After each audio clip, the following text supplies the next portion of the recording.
Hello guys, कैसे आप सारे। आई होप आप अच्छे होंगे। और जैसा कि मैंने अपना प्रॉमिस पूरी तरीके से पूरा किया है कि आपके इंडियन इकोनॉमिक्स का सबसे लास्ट चैप्टर जो कि आपके फर्स्ट टर्म में आ रहा है वो है आपका रूरल डेवलपमेंट यानी ग्रामीण विकास। और उसी को देखते हुए आज की जो वीडियो है वो इसी चैप्टर पे है। और इस वीडियो में ही आपका ये क्लियर हो जाएगा। इसमें आपके कोई दो पार्ट नहीं आने वाले, एक ही पार्ट में आपका पूरा क्लियर हो जाएगा। ठीक है, तो चलिए देखते हैं इसमें हमें क्या पढ़ना है। अगर आपको अंदाज़ा लग गया होगा ग्रामीण विकास की बात हो रही है, इसका मतलब है हमें गाँव के विकास पे पूरा जोर देना है। ठीक है ना। तो उसमें क्या क्या सरकार ने किया और उससे पहले और क्या सुझाव थे, ये सारी बातें इसमें मेंशन होंगी। और गांव की बात हो अगर हो रही है और एग्रीकल्चर की बात ना हो तो फिर तो कहीं ना कहीं हम उसको नज़रअंदाज करेंगे। ठीक है ना। बट खैर उसको भी यहाँ पर लिया जाएगा। तो देखते हैं क्या क्या चीज़ है। सबसे पहले ग्रामीण विकास की बात कर ले तो कह रहा ग्रामीण विकास से अभिप्राय उन सभी घटकों या उस सभी तत्वों या उस सभी कंपोनेंट से है जो विकास के मकसद से यानी जो गांव के विकास के मकसद से किए जाते हैं। ठीक है ना। और उन गाँव को एक तरीके से विकासशील बनाना जो पिछड़े हुए हैं। ठीक है ना, जिनमें अभी तक कोई डेवलपमेंट या वहाँ पर बिजली पानी ठीक से नहीं आया हुआ है, ये सारी बातें वहाँ पे देखी जाएंगी। तो दूसरा पॉइंट इसमें कह रहा है विकास यानी ग्रामीण विकास का महत्व क्या है, यानी इम्पोर्टेंस ऑफ रूरल डेवलपमेंट। अगर मैं बात करूं कि ग्रामीण विकास का जो महत्व है, इम्पोर्टेंस की बात करें तो पहला ये है कि एक राष्ट्रीय विकास का एक केंद्र है। सीधी सी बात है, गांव तो हमारे इंडिया में ही आता है और अगर गांव का विकास हो रहा है तो ओबियसली हम कहेंगे कि हमारा नेशनल भी विकास होगा ही होगा। तो महात्मा गांधी के अनुसार भारत की वास्तविक प्रगति का तात्पर्य शहरी औद्योगिकरण केंद्र के विकास से नहीं अपितु मुख्य रूप से गांव के विकास से। देखो, हमारे जो महात्मा गांधी थे वो जो है गांव के बारे में बहुत सोचते थे, इसलिए पंचायत वगैरह के रिगार्डिंग जो है उन्होंने इसमें दिया। जब आप इंडियन इकोनॉमिक्स इंडियन कह रहा हूँ मैं, पॉलिटी वगैरह पढ़ेंगे तो उसमें आपको लिखा है गांधीयन जो है आपके पॉलिसीज़ हैं। तो उसमें भी उन्होंने जो है फंडामेंटल ड्यूटीज़ की बात की थी। फंडामेंटल ड्यूटीज़ में आपका या आपका उसमें देख लो क्या बोलते हैं, डीपीएसपी। ठीक है ना। तो उसमें भी जो है कहीं ना कहीं गांधी जी से पता चल रहा है कि वो ग्रामीण यानी गाँव के विकास के लिए बहुत ज़्यादा सोच रहे थे, ना कि शहर के औद्योगिक केंद्रों पे। ठीक है, क्योंकि अभी तो मुख्य रूप से गांव के विकास से है भारत की वास्तविक उन्नति के लिए ग्रामीण भारत का निर्माण करना होगा। यानी अगर आपको वास्तव में अपने भारत का विकास करना चाहते हैं तो आपको ग्रामीण इलाके में आपको अच्छे से विकास करना होगा। ठीक है, तो उसके लिए क्या क्या सुझाव है, सीधी सी बात है, आप इम्पोर्टेंस तो बता रहे हैं तो उसके लिए सुझाव क्या है। तो सुझाव भी नीचे दिए हुए हैं कि ग्रामीण विकास के लिए जो सुझाव है वो ये है। पहला, अनाज फल सब्जियों के उत्पादन में लगे कृषक समुदाय को उत्पादकता बढ़ाने में विशेष सहायता देना। यानी जो किसान अनाज फसल सब्जी के उत्पादन में लगे हुए हैं, ठीक है ना, तो उनको जो है इस तरीके से उनका समुदायों की उत्पादकता बढ़ाने में विशेष सहायता देना। तो विशेष सहायता देने का क्या मतलब है, या तो आप उनको क्रेडिट दोगे यानी उधार लोन वगैरह दे रहे हो, ठीक है, या आप उस पर टैक्स वगैरह कम लगाओगे, ना के बराबर लगाओगे, तो इसी से फिर क्या करेंगे, वो उत्पादन ज़्यादा करेंगे। दूसरा है सभी के लिए शिक्षा सर्वोच्च शिक्षा सभी को होना चाहिए, चाहे वो ग्रामीण यानी गांव के लोग हो या शहर के लोग हो, सबों को बराबर हक है। गैर कृषि उत्पादक क्रियाएं जैसे कि आप इसमें देख सकते हो कि घर और कार्यस्थल पर स्वास्थ्य संबंधी सुविधाएं उपलब्ध कराना, ग्रामीण साख विपणन, ये सारी चीज़ें अभी मैंने आपको ऊपर बताया। कृषि गतिविधियों में विविधता लाना, धारणीय विकास को बढ़ावा देना चाहिए। कृषि गतिविधि मतलब विविधता लाना, मतलब विविधता का मतलब है अलग अलग तरीके से आप कृषि का जो है आपको इस तरीके से कृषि करनी है, अलग अलग तरीके से आप करिए, आपको सिखाया जाएगा। ये नहीं कि आप सीधी सी बात है, कुछ कुछ किसानों को नहीं आता तो उनको हम सिखाएंगे कि आप अलग अलग टाइप से कैसे कृषि कर सकते हैं। तो ये सारी चीज़ें आप सुझाव दोगे तभी एक गांव जो है विकासशील बनेगा। ठीक है ना। तो देखते हैं आगे क्या है कि ग्रामीण क्षेत्रों में साख यानी credit and marketing in rural sector, यानी स्वतंत्रता से पूर्व जो छोटे किसान थे ब्याज की ऊंची दर पे व्यापारियों से ऋण लेते थे। शुरू से ही अगर आप ये पहला अगर आप मेरा चैप्टर इसमें देखोगे, इवन इंडिपेंडेंस, स्वतंत्रता प्राप्ति से पहले की दशा, तो आप देख सकते थे कि उसमें किस तरीके से किसानों के साथ व्यवहार किया जाता था। तो उसी चीज़ को नज़र जो है आपको यहाँ बता रखा है कि उस समय जो लोग थे, जो किसान थे, वो व्यापारियों से ऊंची दर पे ऋण ले लेते थे और उसको जो है चुकाने में एक तरीके से असमर्थ थे। बट धीरे धीरे सरकार जैसे ही आपकी उसमें आई तो उसने नाबार्ड की स्थापना की, जो कि ग्रामीण के यानी किसानों को लोन देती है, सिर्फ किसानों को यानी गांव के जो भी किसान हो उनको जो है लोन देती है। तो नाबार्ड है उसका नाम, ठीक है ना। तो आप इसकी फुल फॉर्म आप मेरे को कमेंट सेक्शन में बता सकते हो नाबार्ड की फुल फॉर्म क्या है, ताकि आपकी भी प्रिपरेशन हो जाए और हमारी तो चल ही रही है। पांचवा है आधुनिक ग्रामीण बैंक की संस्थागत रचना। इनके बहु एजेंसी संस्थान हैं। लो अब आपको यहाँ पर और भी हो गए आधुनिक ग्रामीण बैंक की संस्थागत केंद्र कौन कौन सी आते हैं, तो आपसे पूछ लेगा ग्रामीण बैंक संस्थागत केंद्र क्या क्या आता है। एक तो व्यापारिक बैंक आता है, एक क्षेत्रीय बैंक आता है, और एक सहकारी बैंक होता है, और भूमि विकास बैंक होता है, ठीक है। तो ये चार जो नाम हैं वो ग्रामीण बैंक की रचना करते हैं। ये चारों लोगों का काम ऐसे लोन देना होता है, लेकिन अलग अलग तरीके से वो जो है लोन देते हैं। उसके बाद कहता है ग्रामीण बैंक के मूल्यांकन की अगर बात करें तो ग्रामीण बैंक ने किसानों को अनेक प्रकार के ऋण दिए हैं, परंतु अभी हमारी बैंकिंग व्यवस्था उचित नहीं है। यानी आपको एक मूल्यांकन करने के लिए कह रहा है कि इवैल्यूएशन बताइए कि अभी तक ग्रामीण बैंक का क्या हाल है। तो सीधी सी बात है, वो लोन तो दे रहा है लेकिन अभी भी उसकी जो व्यवस्था है वो सही नहीं है, ठीक है ना। तो उसके बारे में ये बात कर रहा है।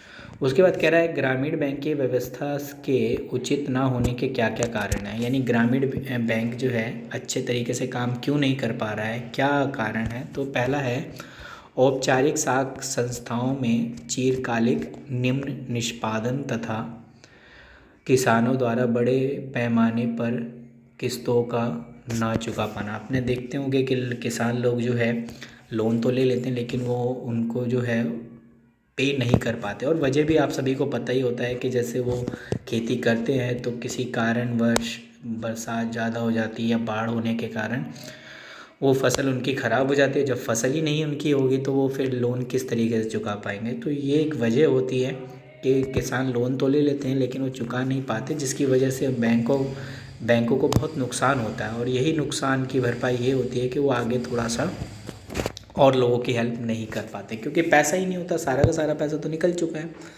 तो वो चीज़ इसमें बात कर रहा है। कृषि विपणन यानी यह वह प्रक्रिया है जिसमें देश भर में उत्पादित कृषि पदार्थों का संग्रह किया जाता है, भंडारण किया जाता है। सारी चीज़ें देखो यहाँ पर एक कृषि यानी एग्रीकल्चर मार्केटिंग का मतलब सिर्फ वहाँ पे सिर्फ एग्रीकल्चर मार्केटिंग का मतलब बेचना ही नहीं होता, वहाँ पर उसको संग्रह करना, ठीक है ना, वेयर हाउस वगैरह बनाना, भंडारण करना, परिवहन, पैकिंग, वर्गीकरण, ये सारी चीज़ें मार्केटिंग में होती है, ठीक है ना। तो सिर्फ मार्केटिंग में सिर्फ बेचने का काम नहीं होता है, ये सारी चीज़ें उसमें शामिल होती है।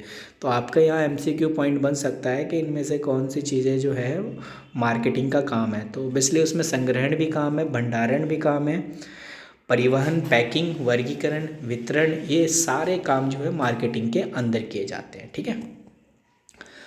तो ये पॉइंट्स आपको क्लियर हो गया होगा, ठीक है।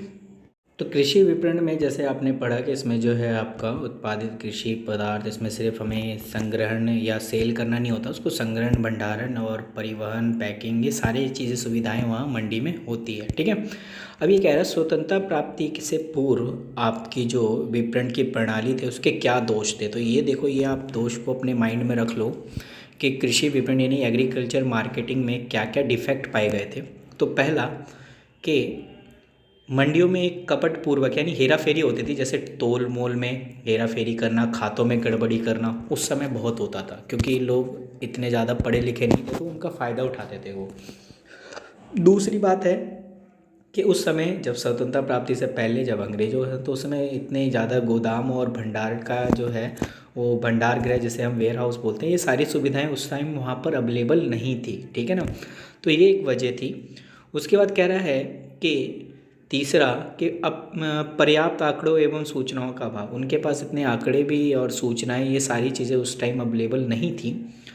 और मध्यस्थों की अधिकता, यानी वहाँ उस समय जो है बिचौलिए, जिसको हम मिडल मैन बोलते हैं, जो कि किसानों से कम दामों में सामान खरीद कर और आगे जो है उन्हें महंगे दामों में बेचते थे, जिनसे प्रॉफिट उन्हीं का होता था, बिचौलियों का ही प्रॉफिट होता था, उनका नहीं होता था जो किसान लोग थे। तो ये एक उस समय जो दोष थे। और विवशतापूर्ण विक्रय, आपको मजबूरी में बेचना पड़ता था, वरना क्योंकि वेयर हाउस नहीं होगा वहाँ पे आपके सामान ख़राब हो जाएगा, इसलिए आपको मजबूरी में बेचना पड़ता था। और 6 पॉइंट कह रहा है कृषि उत्पादन का क्षतिग्रस्त होना, ठीक है ना। तो ये कुछ 6 पॉइंट्स थे जिनके वजह से उस समय इतनी जो है विपणन मार्केटिंग में प्रॉब्लम आ रही थी।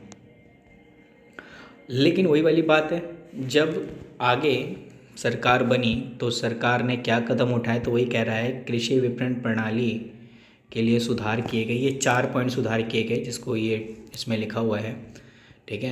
पहला लिखा है बाज़ार का नियंत्रण करना, यानी बाज़ार का नियंत्रण करना मतलब इसमें लिखा है इससे किसानों को उनकी उपज का सही मूल्य मिल सकता है या मिल जाता है।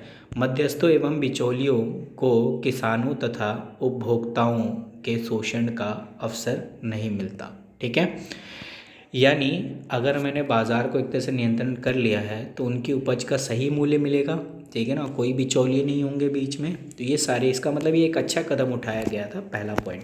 दूसरा है आधारिक संरचनाओं का प्रावधान या प्रबंध करना, जिसमें आपकी सड़कें, रेल मार्ग, भंडार गृह, गोदाम, शीत गृह का निर्माण, शीत गृह वही कोल्ड स्टोरेज वगैरह, जहाँ पे जो सामान ख़राब हो जाता है तो वहाँ पे अगर उसे ठंड में रख दें तो इसलिए वो सामान जो है बचा रहेगा। तो ये आधारिक संरचना जो है वहाँ पर प्रबंध कराना।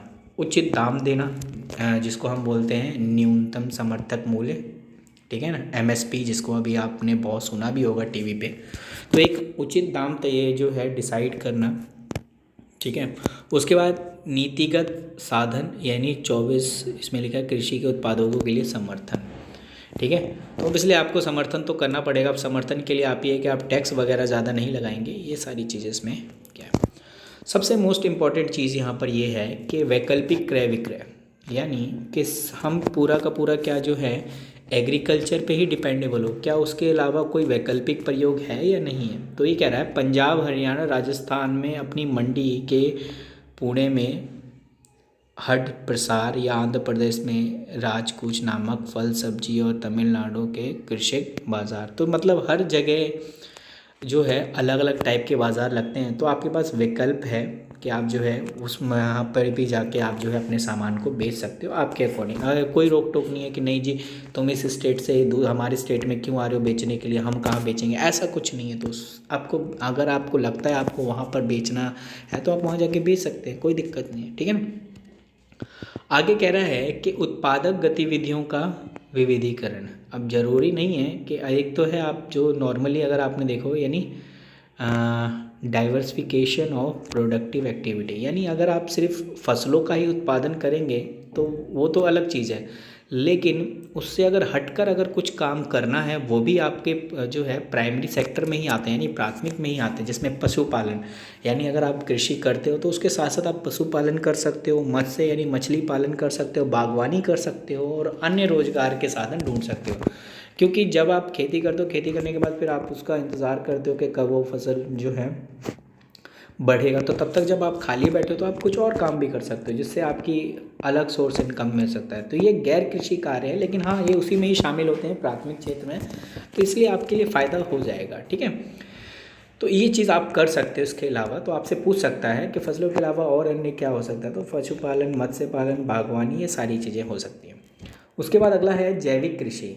तो जैविक कृषि क्या होती है, ये खेती करने की वह विधि जिसमें पर्यावरण संतुलन को पुनः स्थापित करके संरक्षण एवं प्रबंधन करता है। यानी जैविक कृषि में हम जो है बायो यानी पूरा हम जो है पर्यावरण को इस तरीके, मतलब हम खेती इस तरीके से करते हैं जिससे पर्यावरण को किसी तरीके हानि ना हो, यानी हम केमिकल वगैरह का इस्तेमाल नहीं करते जिससे आपकी मिट्टी उपजाऊ जो है वो ख़त्म हो जाए, ये सारी चीज़ों का इस्तेमाल हम नहीं करते हैं, क्योंकि जैविक कृषि में बायो है, पूरा का पूरा खाद जो है हम नेचुरल खाद का इस्तेमाल करते हैं। जैसे हमने देखा होगा कि फल वगैरह जो है कटे पिटे होते हैं, उसको हम इस्तेमाल करते हैं खाद में, तो जो भी नेचुरल खाद बनती है उसका ही हम इस्तेमाल करें, वही है। तो जैविक कृषि के लाभ जो है वो सारे लिखे हुए हैं। पहला पॉइंट कह रहा है जैविक कृषि के आगत सस्ते होते हैं, ठीक है, ओबियसली, और इसी कारण पर निवेश से प्रतिफल अधिक मिलता है, ठीक है, और इसी में अगर आप निवेश करते हैं तो इसमें आपको ज़्यादा बेनिफिट मिलेगा। दूसरा है इसके लिए निर्यात से भी अच्छी आय हो सकती है, और जैविक कृषि हमें अधिक स्वास्थ्यकर भोजन उपलब्ध कराता है, क्योंकि अगर आप केमिकल का इस्तेमाल करेंगे,